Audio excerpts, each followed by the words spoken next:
Non à Val d'Olensin. Non à Val d'Olensin. Non à Val d'Olensin. Nous savons que vous n'avez pas été ménagés. Nous marchons Pour vraiment créer notre libération.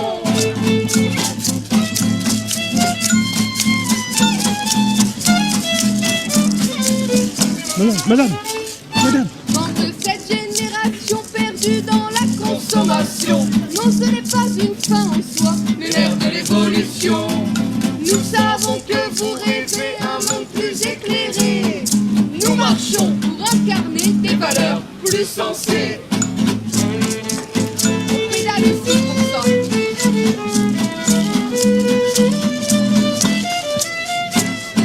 Quoi de plus beau, quoi de plus grand que nous offrir un avenir?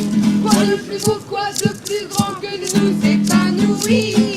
Quoi de plus beau, quoi de plus grand que nous offrir un avenir? Quoi de plus beau, quoi de plus grand que nous épanouir?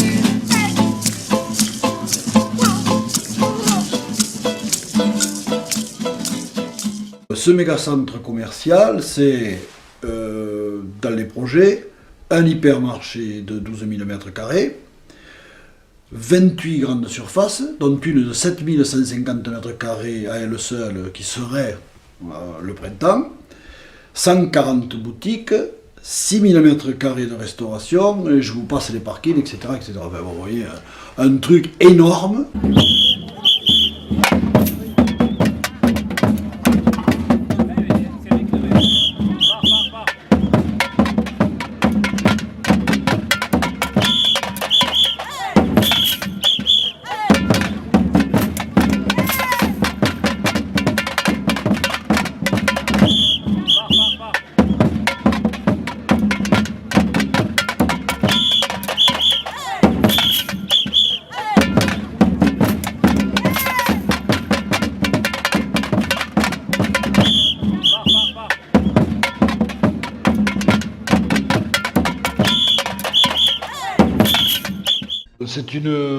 C'est une déception, mais c'est aussi un non-événement parce que c'est un avis vraiment très parcellaire, superficiel et même parfois hors sujet. Alors je vais m'expliquer pourquoi.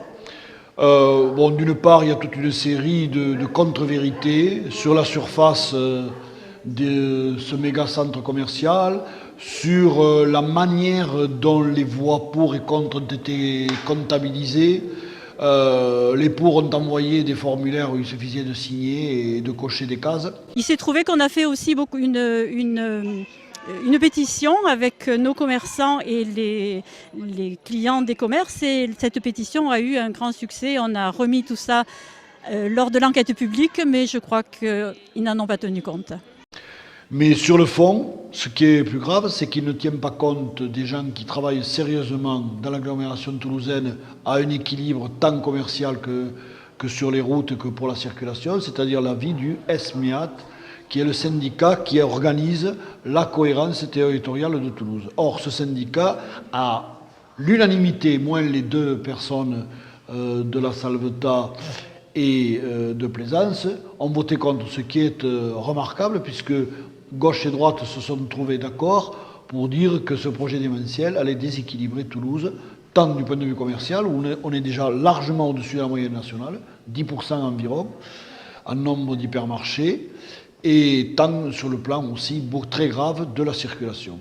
C'est un projet inutile, parce qu'il y avait déjà à l'époque, on était presque champion d'Europe des surfaces commerciales ramenées au nombre d'habitants. C'est un projet dépassé complètement, ne fût-ce que pour une raison simple, s'il était aujourd'hui, s'il passait en commission d'aménagement commercial, il recevrait aujourd'hui un avis défavorable obligatoirement, négatif obligatoirement, même au plan national, pas uniquement au plan local, parce que tout simplement, il est mal alimenté en termes de voirie d'une part, et même s'il y avait des voiries, il n'a aucun transport public, alors qu'aujourd'hui c'est une exigence de tout projet de cette taille.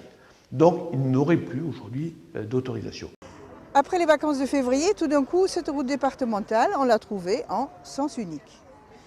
La raison donnée, un couloir plus facile pour une nouvelle ligne de bus 55 TCO qui doit servir entre autres les habitants de Plaisance et le plateau. Notre soupçon, c'est comme on a compris qu'il y avait une toujours très forte opposition à ce centre, on essaie d'avancer par petits bouts, voire masqué. Et donc en fait notre manifestation aujourd'hui, elle a comme but de démasquer cette éventuelle procédure et de mettre les projecteurs sur la problématique des routes.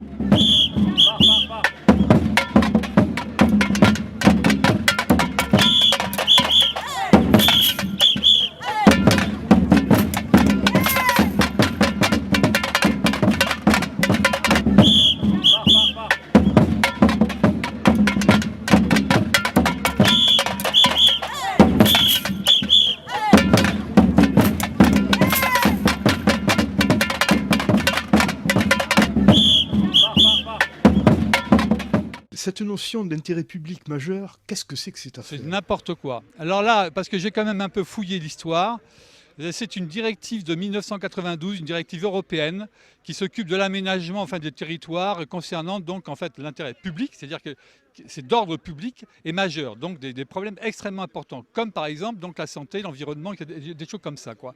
Donc le fait que le préfet s'appuie sur l'intérêt public majeur est un véritable scandale.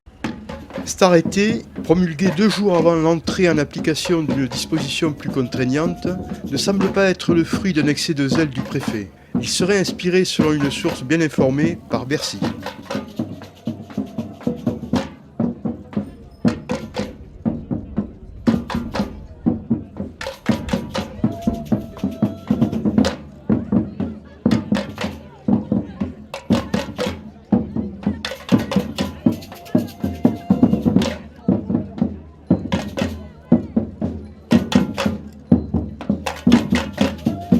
Justement dans ces moments-là qu'il faut réagir, et c'est tout ce qu'ils essayent de faire, et c'est pour ça qu'ils l'ont fait.